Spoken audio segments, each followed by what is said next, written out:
La nuit était douce, bercée par le chant lointain des hyènes et le souffle tiède du vent sur la savane. Sous un majestueux acacia, loin du regard du village, Nella et Elimu se tenaient face à face, le cœur battant à l'unisson. « Demain, je serai l'épouse d'un homme que je n'aime pas, » murmura Nella, la gorge nouée. Elimu prit ses mains dans les siennes. « Alors fuyons. Partons avant que le soleil ne se lève. » Mais Nella savait que fuir ne suffirait pas. Leur amour devait être gravé dans quelque chose de plus grand, plus fort que la peur et le destin. Elle sortit une petite lame qu'elle avait cachée dans son pagne et incisa légèrement sa paume. Un mince filet de sang coula. « Par ce sang, nous sommes liés. » Elimu fit de même, puis ils pressèrent leurs mains ensanglantées l'une contre l'autre. « Ni les traditions, ni les hommes ne pourront nous séparer, » dit-elle, la voix tremblante. « Je te retrouverai, même si je dois traverser 1000 lunes, » répondit Elimu. Mais dans l'ombre, un regard brûlant les observait. Jabari, le guerrier promis à Nella, n'avait rien perdu de la scène. Le lendemain, le village était en fête. Les tambours résonnaient, les femmes ornaient Nella de perles et de bracelets dorés, mais son regard restait vide. Son cœur appartenait à un autre. Jabari, vêtu de son habit de guerrier, s'approcha d'elle. Il lui caressa la joue du bout des doigts, mais son geste n'avait rien de tendre. « Je sais ce que tu as fait, » souffla-t-il à son oreille.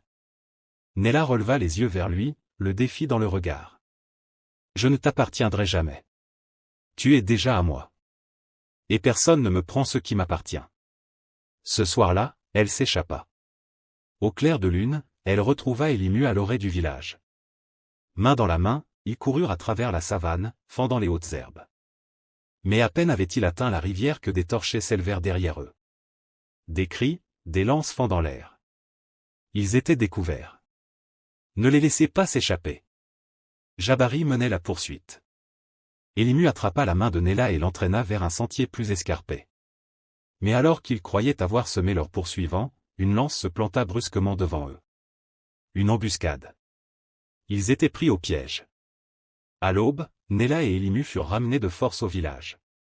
Devant le conseil des anciens, le père de Nella, le chef du clan, se tenait impassible. « Tu as souillé notre honneur, Nella, » dit-il d'une voix dure. « Si aimer est une souillure, alors oui, je suis coupable, » répondit-elle sans détour. Jabari s'avança, le regard sombre. « La loi du clan est claire.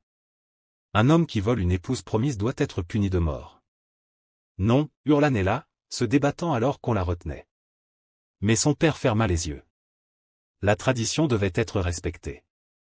Elimu fut jeté à genoux, une lance pointée sur son dos. « Ne fais pas ça, père. Je t'en supplie, » sanglota Nella. Un silence pesant s'installa. Puis, contre toute attente, le vieux chef leva la main. « Il y a une autre sentence. » Jabari fronça les sourcils.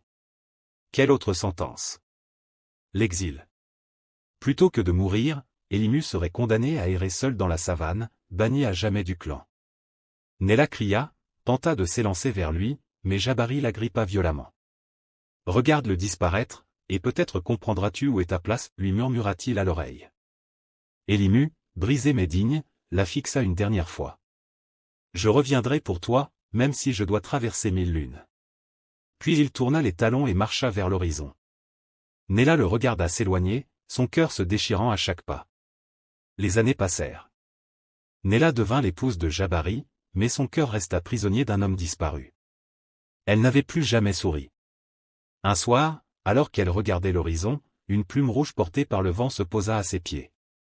Elle la ramassa doucement. Un frisson la traversa. L'amour véritable ne meurt jamais.